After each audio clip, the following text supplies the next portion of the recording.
Really good, really pleased. A lot of good from that scrimmage, and we had close to 100 plays between both groups, including some of the 7-on-7, and it's right where you want. No, for the most part, it looks like no injuries. I'm sure some bumps and bruises, but it was good. There's a lot of good on both sides of the ball. I told him in the locker room I need to fix the scoring system a little bit to find a way to get the defense some more points. But, both sides of the ball did a lot of good. Offensively, ability to run the ball, drive.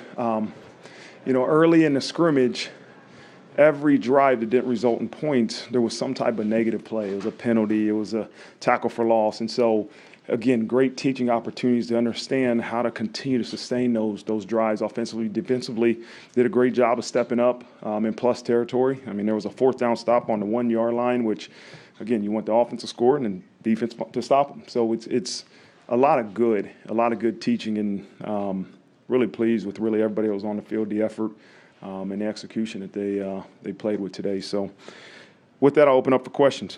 Start out right down in front, John Bryce.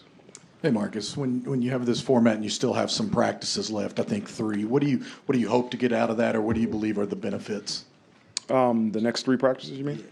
And having them after the spring game. Yeah, the spring game fell where it fell. Usually it's obviously the end of spring, but the reason why it was earlier is just because of pushing the start of spring back with the length of the season. But we'll go and we'll look. I have some ideas of what I want to see these next 2 to 3 practices, talk with the coaches about what else we want to see. But a lot of it is going to be some play at situations, 2-minute situations where, you got to make your guys think and execute, but also there's going to be great teaching opportunities from those situations in practice.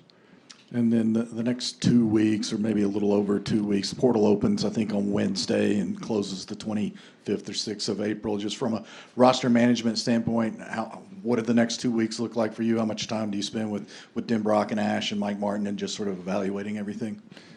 Yeah, we spend time every day together, and again, if a guy on our current roster is interested in getting in the portal, I'm sure we'll have those conversations, and at the end of the day, figure out what's best for them, for us. And the same thing is, again, we're not actively seeking to add to our roster. We're really happy with what we got.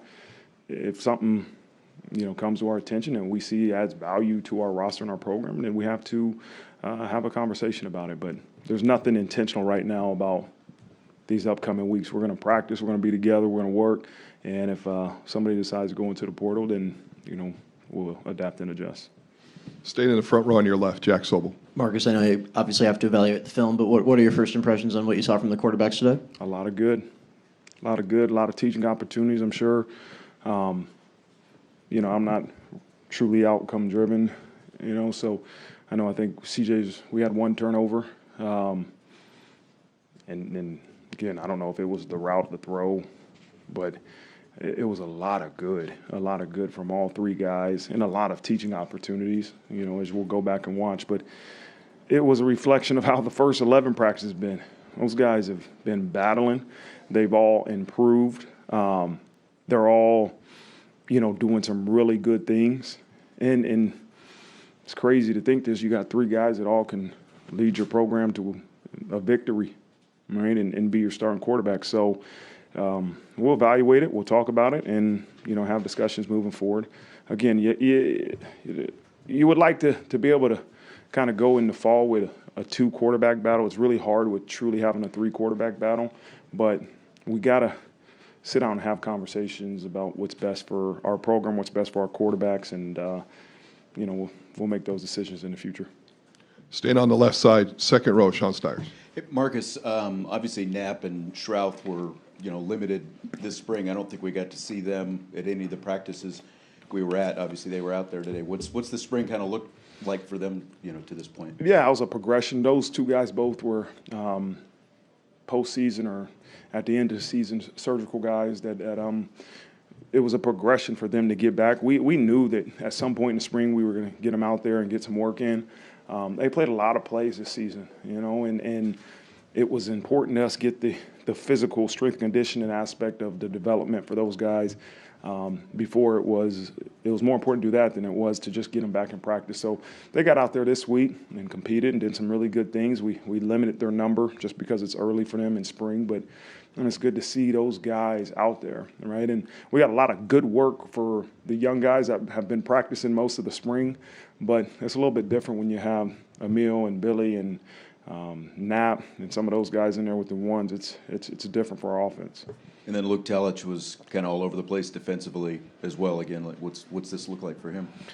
He's really done a good job. That's a reflection of how he's been this spring. A guy that's taken advantage of his opportunities and has really been focused on improvement, right? And some of that improvement is production, as you saw today, and some is areas that we got to continue to attack and improve. But he's been really consistent, and that's been a challenge for him and our entire team. But it's really good to see a guy out there performing consistently, and today was a reflection of Luke's performance all spring. Okay, we're going far right, front row, Eric Hansen. Hey, Coach. You didn't have a lot of healthy bodies at tight end this spring, and yet I'm curious what you learned. They showed up today. I wondered what you learned about that position group this spring.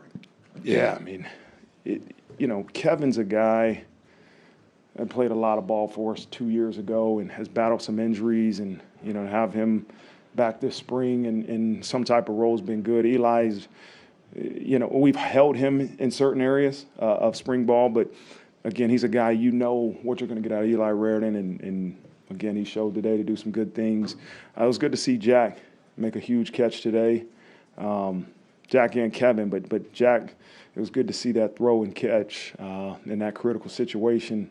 But I think that group as a whole, Garrity's done some good things. Justin Fisher's done some good things. Like, it's good to see, hey, with the Cooper being down, Eli being limited at times, Kevin had early in spring being limited. Like, guys are stepping up. It's a reflection of the leadership in the room, but also the depth of that room. And so, done some really good things. I'm really pleased with that room. I know you guys are pretty high on Jalen Stroman, and yet your young safeties, it felt like, had a really good spring. How deep can you go with that group, and did that group surprise you this spring? Not surprise, but it's a group that I believe is deep and talented, just inexperienced in game reps, right? I know Luke Talich and what he can do, and Breonte Johnson and the talent he has. And Stroman, you obviously have seen it on film. You haven't seen it much in person with injury, but you have a room that's talented and can get the job done. They just don't have a whole bunch of in-game experience doing it here at Notre Dame. And so there's a strong confidence we have in that safeties room, and I'm looking forward to seeing those guys improve, but go do it when it matters the most. Far left, second row, Tyler James. Marcus Sullivan-Absher's been moved around a bit, took some center snaps today, played some guard. What have you liked about the way he sort of attacked, doing whatever's asked of him on the offensive line? Yeah, you're going to have to have a couple of those guys that can go in at any position. And Sully's a guy that's played tackle for us, guard and center. And that's the more value you have, the more opportunity you're going to have to play. And that's what we've been trying to do with Sully and some other guys. Just say, hey, is he the next best guy, right? And if you are, it doesn't matter if you're practicing a center, guard, or tackle, you're going to be the guy that goes in. And so he's done a wonderful job at all three positions. We got to continue to get reps at snapping the ball. That's the one thing that we got to, with all of our new snappers, continue to get valuable reps doing that. But I'm really pleased with Sullivan-Absher. And then there were three guys on defense who weren't dressed today that I don't know that we've had updates on: Logan Thomas, Brennan Vernon, and Teddy Rizek. Can you let us know about those guys? Logan Thomas is, I think he's a hamstring. I think he pulled his hamstring. You put me on the spot. Sorry. You know what I mean? Teddy was an ankle sprain. He sprained his ankle the other day in practice. And then who was the third one? Brennan Vernon, knee sprain. He had a knee sprain actually Wednesday in practice. So had to keep those guys out. Thank you. Yep. All right, Coach, we're good. Good? Yep. Awesome. Thank you.